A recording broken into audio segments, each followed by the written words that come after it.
a estos modelos de las teorías causalistas, de inspiración diversa, por cierto, ¿no? Uno en la filosofía empirista, otro en la filosofía de los valores, le sucedió la teoría finalista. La teoría finalista verdaderamente fue responsable de una serie de cambios metodológicos que alteraron todo el modelo de la teoría del delito. Y en alguna medida el finalismo es una vuelta al realismo. El finalismo es de la mano de Hans Belzel, que fue básicamente su principal diseñador, es una suerte de repudio al idealismo neocantiano y de vuelta al realismo. El derecho no puede crear la realidad, no puede prescindir de todo dato óntico, porque esto puede llevarnos a una catástrofe. Y es lo que pasó en la Alemania nazi, es lo que pasó en la Segunda Guerra Mundial con el derecho penal nazi.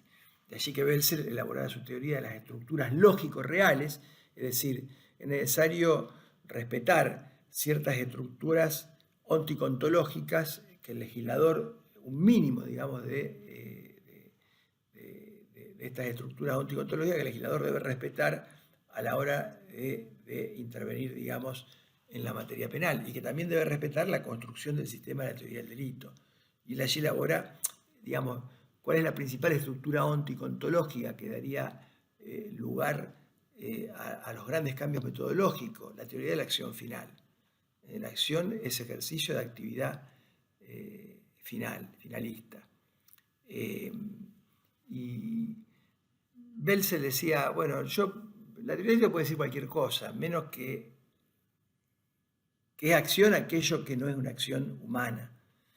Y de la dimensión, de la enorme dimensión de la conducta humana en la realidad, él iba a seleccionar un aspecto que consideraba relevante obviamente para el derecho, pero que respetaba los datos de la realidad, que es la circunstancia de que la acción como base de la teoría del delito era una acción voluntaria final.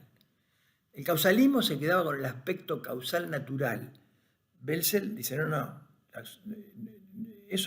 la acción no es un mero proceso causal, la acción humana. No es un rayo que rompe o que parte un árbol. Cuando uno hace algo, lo hace con una finalidad. Corre para tal cosa, para tal otra, para llegar más rápido, para hacer ejercicio, para lo que fuera. Entonces siempre en toda acción humana hay un ejercicio de actividad final. Y esta es la base del sistema. Y esto iba a generar una serie de cambios metodológicos muy importantes en materia de teoría del delito. La teoría de la acción final y el finalismo y la obra de Belzel no nació de la nada, como tampoco nació de la nada la de Lis. Ya antes Rudolf von Heering había sentado las bases de la antijuricidad objetiva, de la distinción entre antijuricidad y culpabilidad, etc. El finalismo pasó lo mismo. Hubo aportes concomitantes anteriores que fueron en alguna medida sentando las bases de lo que sería luego la construcción de la teoría finalista. Pero ya, por ejemplo, en 1917, Graf Sudonna había dicho, cuidado con el tema de la teoría normativa de la culpabilidad, porque una cosa es el objeto de valoración y otra cosa es la valoración del objeto. Es decir, una cosa es el juicio de reproche, valoración del objeto, y otra cosa lo que es objeto del juicio de reproche. Nunca el objeto del juicio de reproche puede estar en el mismo nivel de análisis que el juicio de reproche. Por lo tanto, nunca el dolo y la culpa pueden ser elementos de la culpabilidad, porque precisamente deberían ser objeto del juicio de culpabilidad, objeto del reproche de culpabilidad. Entonces no pueden nunca estar en el mismo nivel la culpabilidad y aquello que voy a reprochar, que si el sujeto actuó dolosamente o actuó imprudentemente. En 1920, von Weber diría, cuidado, porque en la acción típica y antijurídica, en el injusto implica siempre un deber ser. Por lo tanto, en el injusto hay una acción con un contenido. Y bueno, la acción típica y antijurídica puede ser una acción voluntaria, viola la ley voluntariamente o involuntaria. De modo que dolo y culpa son más un problema del injusto que un problema de la culpabilidad. De hecho, fíjense lo que pasa en los códigos penales. Nosotros en el Código Penal argentino el homicidio doloso está en el artículo 79 y el homicidio imprudente está en el artículo 84. No son dos formas de culpabilidad. Y en 1930 English diría que el núcleo de todo delito imprudente es la violación de un deber de cuidado. Digamos, si hay un elemento caracterizante del delito imprudente, no voluntario, no querido, es haber violado un deber de cuidado que es luego determinante de un resultado no querido.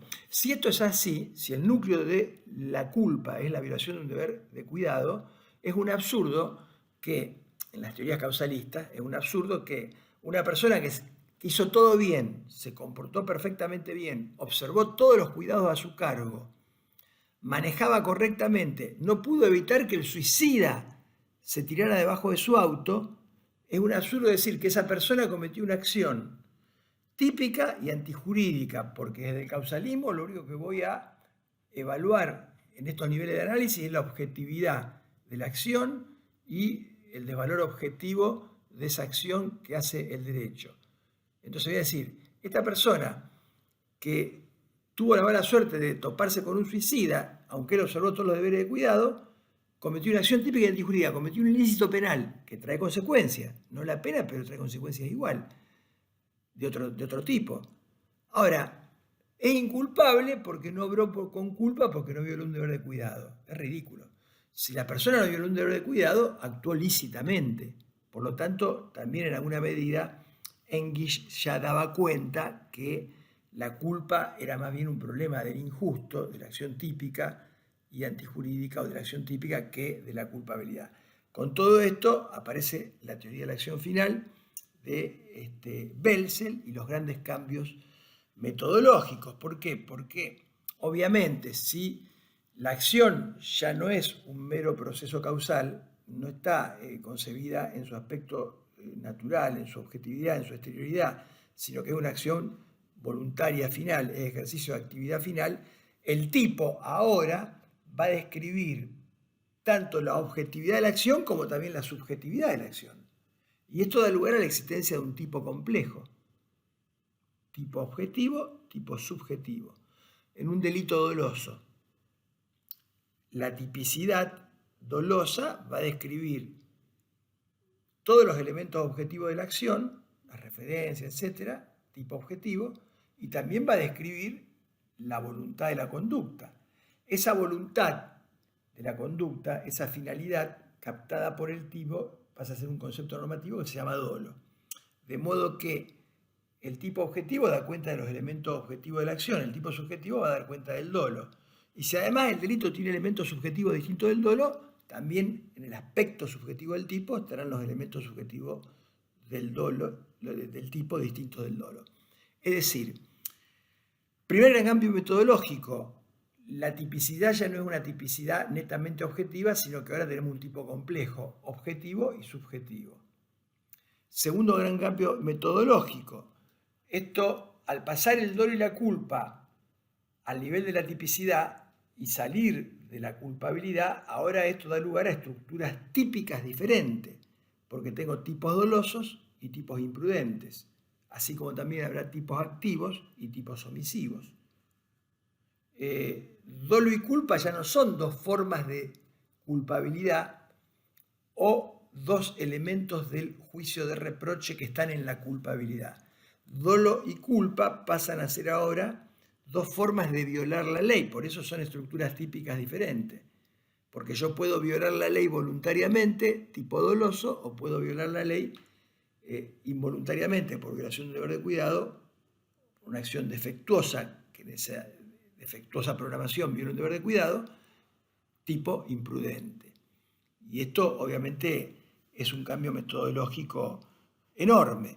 Obviamente que esto, ahí es donde viene esta vieja disputa que yo hice referencia metodológica en algún momento, porque ya el injusto deja de ser un injusto causal para pasar a ser un injusto personal, porque ahora el injusto reconoce elementos subjetivos ya a nivel de la acción y obviamente a nivel del tipo penal.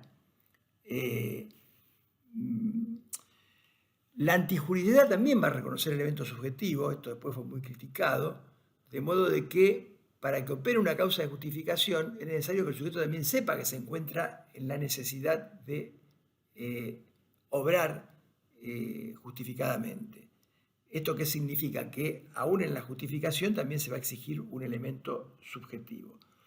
Y la culpabilidad, en el finalismo, ahora queda, en alguna medida, no queda vaciada para nada, sino que ya no tengo el dolo y la culpa. La culpabilidad queda como un puro reproche. La culpabilidad es la reprochabilidad. ¿De qué? Del injusto al autor del injusto. Es un puente, digamos, que permite descargar el reproche jurídico penal a aquel que, pudiendo comportarse de otro modo, siendo exigible que se comportara de acuerdo a cómo lo exigía la norma, pudiendo además hacerlo, optó por cometer el injusto. De modo que la culpabilidad queda como reprochabilidad del injusto al autor con dos grandes niveles o elementos. La conciencia de la antijuridicidad, o sea, para poder ser reprochado, yo tengo que haber tenido posibilidad de conocer que estaba mal lo que estaba haciendo. Esto es la conciencia de la antijuridicidad, el conocimiento del carácter antisocial del hecho. Si tengo incapacidad psíquica, si soy inimputable, no puedo saberlo. Pero también estoy en una situación de error, si creo que estoy obrando lícitamente. Entonces necesito la conciencia de la antijuridicidad y, en segundo lugar, un mínimo ámbito de autodeterminación que me permita a mí comportarme de acuerdo a esa conciencia de la antijuridicidad. Y acá viene otro gran cambio metodológico que introduce el finalismo, y que es precisamente que al separar el dolo y la culpa, fundamentalmente el dolo, de la conciencia de la antijuridicidad, porque el dolo es una forma de violar la ley, es una estructura típica, y la conciencia de la antijuridicidad forma parte, es imprescindible para poder efectuar la reprochabilidad, o sea, como elemento de la culpabilidad. Al tener el dolo de un lado en el tipo y la conciencia de la antijuridicidad en la culpabilidad, obviamente ahora el falso o la falta de conocimiento va a jugar en dos niveles distintos, porque ahora tengo elementos subjetivos en los dos niveles. Entonces, cuando el falso o la falta de conocimiento es sobre elementos del tipo objetivo, el error va a excluir el dolo y por lo tanto va a excluir la tipicidad subjetiva. Y el error va a jugar como una causa de atipicidad. Ahora, cuando afirmado una acción dolosa, típica y antijurídica, hay un error, una falta o falso conocimiento sobre la prohibición que me impide tener conciencia de la antijuridad de la acción, el error va a jugar en el nivel de la culpabilidad. Por eso es que el otro cambio metodológico es que el finalismo da lugar a una teoría dual del error, una teoría dualista del error. El error juega en dos niveles distintos. Estando el dolo en el tipo, hay un error de tipo, cuando el error excluye el dolo.